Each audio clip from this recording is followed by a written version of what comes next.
नमस्कार, मैं अक्षिता। आप देख रहे हैं जीएस न्यूज लाइव 24x7। आइए डालते हैं आज की मुख्य खबरों पे नजर। गुना में पुलिस कस्टडी में हुई आदिवासी युवक देवा पारदी की हत्या के मामले में मृतक के परिजनों ने दोषी पुलिसकर्मियों पर कार्रवाई की मांग को लेकर मोर्चा खोल दिया है। मार्क्सवादी कम्युनिस्ट पार्टी के नेतृत्व में गुना से पूरा परिवार और आदिवासी समाज के लोग ग्वालियर के फूलबाग चौराहे पर इकट्ठे हुए। यहां से पैदल मार्च निकालते हुए मृतक देव आदिवासी की अस्थियां हाथ में लेकर ग्वालियर रेंज के आईजी अरविंद सक्सेना के दफ्तर पहुंचे। यहां उन्होंने आईजी अरविंद सक्सेना से मुलाकात कर दोषी पुलिसकर्मियों के खिलाफ कार्रवाई की मांग की। मृतक के परिजनों का दो टूक शब्दों में कहना है कि वह जब तक देवा आदिवासी की अस्थियां विसर्जित नहीं करेंगे, जब तक दोषियों के खिलाफ कड़ी कार्रवाई नहीं होगी।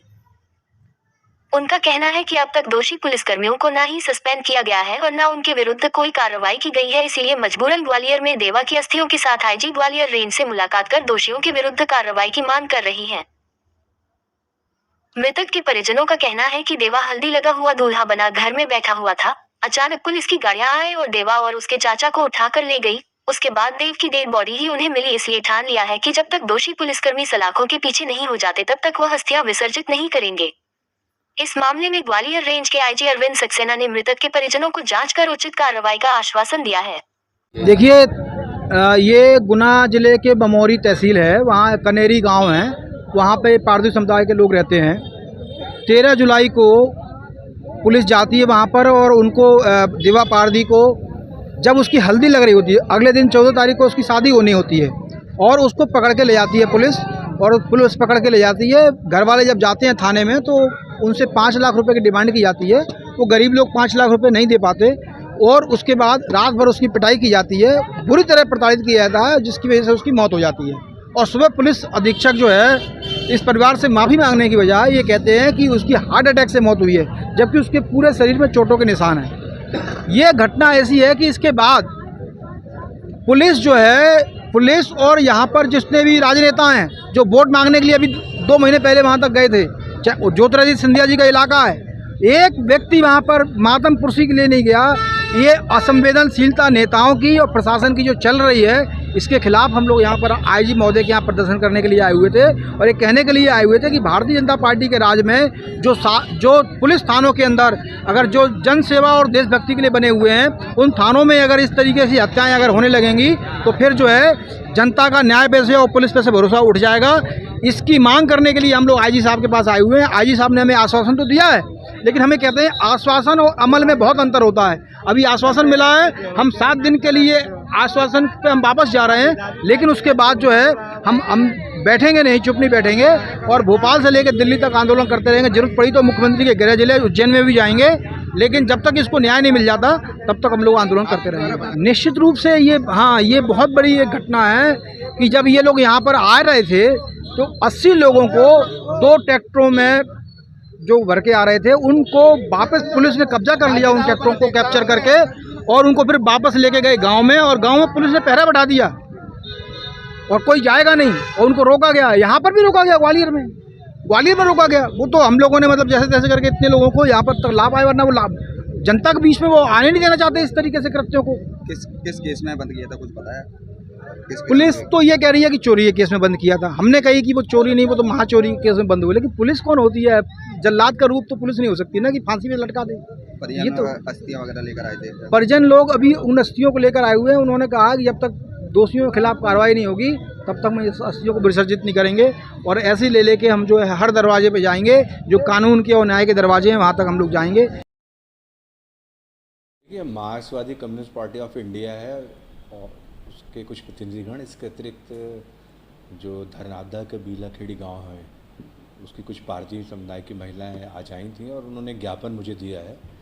और इस ज्ञापन में जो 14 जुलाई को देवा पारदी नामक युवक जो कि बीलाखेड़ी का रहने वाला है और उसको पूछताछ के लिए लाया गया था एक संपत्ति संबंधी अपराध में थाना मायाना में, जहां उसकी तबीयत खराब होने पे जब उसको जिला गुना के हॉस्पिटल में ले जाया गया था तो उसकी मृत्यु हो गई थी।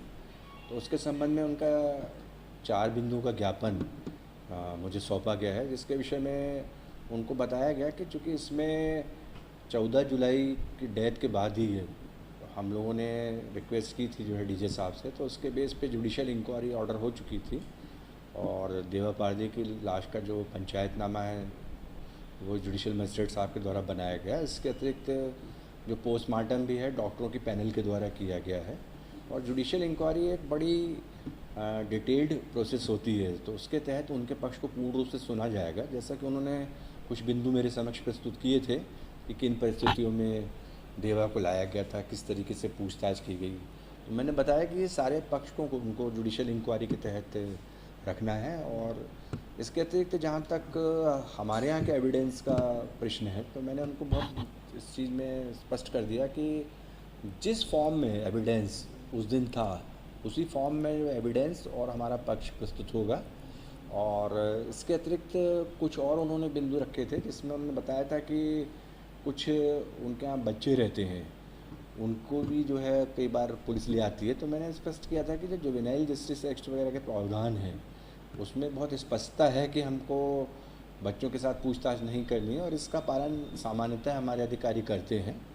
और इस प्रकार से अन्य पक्ष भी उनके द्वारा रखे गए, जिसमें एक एस्पेक्ट ये भी था कि इसमें कुछ आर्थिक सहायता यदि जो देवा पारदी है उसके परिवार को मिल जाए, तो इस विषय में उनको अवगत कराया गया कि जो डीएम गुना हैं और जो हमारे कमिश्नर हैं ग्वालियर, उनसे मैं चर्चा करूंगा कि जुडिशियल इंक्वायरी के रहते हुए यदि कोई ऐसा प्रावधान सहायता वगैरह का है तो इस विषय में वो विचार करें। इसके अतिरिक्त एक पक्ष उनका और था जिसमें उनका ये कहना था कि जो ऐसे पारदी समुदाय के लोग हैं जो अच्छी विचारधारा से जुड़ना चाहते हैं तो उनको इंकरेज किया जाना चाहिए। तो ये एक अच्छा विचार था। तो मैंने उनको बताया कि इस विषय में कि यदि उस समुदाय के लोग अच्छी विचारधारा में शामिल होना चाहते हैं तो ये बड़ा अच्छा कदम सभी के लिए रहेगा। और हम चाहते हैं कि वो भी मतलब जो है अच्छी शिक्षा लें और आगे आएँ और इस प्रकार का कोई कृत्य वो ना करें जिससे मतलब कोई प्रॉपर्टी संबंधी ऑफेंस के लिए उनको बार बार पूछताछ के लिए लाने की स्थिति बने। तो कुल मिला के 4 बिंदुओं का ये ज्ञापन है और बता दिया गया है उनको कि न्यायिक जांच जारी है, संपूर्ण रूप से वो अपना पक्ष जुडिशल मजिस्ट्रेट साहब के सामने प्रस्तुत करें और जो भी निष्कर्ष जुडिशल जांच के दौरान जुडिशल मजिस्ट्रेट साहब के द्वारा निकाला जाएगा उसके आधार पे ही अग्रिम विधिवत कार्रवाई जो है वो सुनिश्चित करेंगे। सर, जो उन्होंने आरोप लगाया जिस दिन उसको पुलिस ने अरेस्ट किया तो उससे एक दिन बाद उसकी शादी की और उसमें पुलिस कस्टडी में जो है। देखिए, मैं बहुत स्पष्ट कहना चाहूँगा इसमें कि मयाना थाना के अंतर्गत एक 8 लाख जिसमें संपत्ति गई थी नकदजनी के अपराध में, उसके संबंध में पूछताछ की गई थी और उसमें जो गंगू पारदी हैं उन्होंने उसमें स्वीकारोक्ति की थी कि उनने और देवेंद्र ने मिलकर इस अपराध को अंजाम दिया है। तो नेचुरली पूछताछ हो रही थी उसमें और प्रॉपर्टी की रिकवरी वाला काम भी जो स्टार्ट किया जाना था मेमोरेंडम के आधार पे, उस दौरान जो है उनकी तबीयत ख़राब हुई है और इसके बाद उनको जो है जिला अस्पताल गुना में एडमिट करा गया था।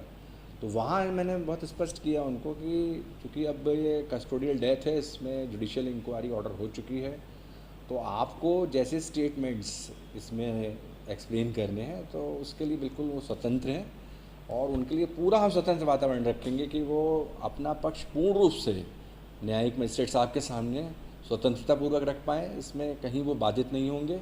ये बिंदु भी उन्होंने रखा था, यानी कि कहीं ऐसा ना हो यानी कि जो स्टेटमेंट्स के समय कोई पुलिस की तरफ से प्रेशर आए। तो मैंने बहुत स्पष्ट कर दिया गया कि जो न्यायिक जांच की प्रक्रिया एक बड़ी पारदर्शी प्रक्रिया होती है और इसमें मैं ऑलरेडी सभी पुलिस अधिकारियों को निर्देशित कर चुका हूँ कि जैसे जैसे उनके प्रोसीजर अडॉप्ट की जाती है तो इसमें पूर्ण रूप से जो है निष्पक्ष रूप से जो जांच है उसको संपन्न कराने में हमें मदद करनी है। तो इसे लाइक और शेयर करें। रोज ऐसी वीडियो को विस्तार में जानने के लिए हमारे चैनल को सब्सक्राइब करें GS News Live 24/7 और नोटिफिकेशन के लिए बेल आइकन को क्लिक करें। धन्यवाद।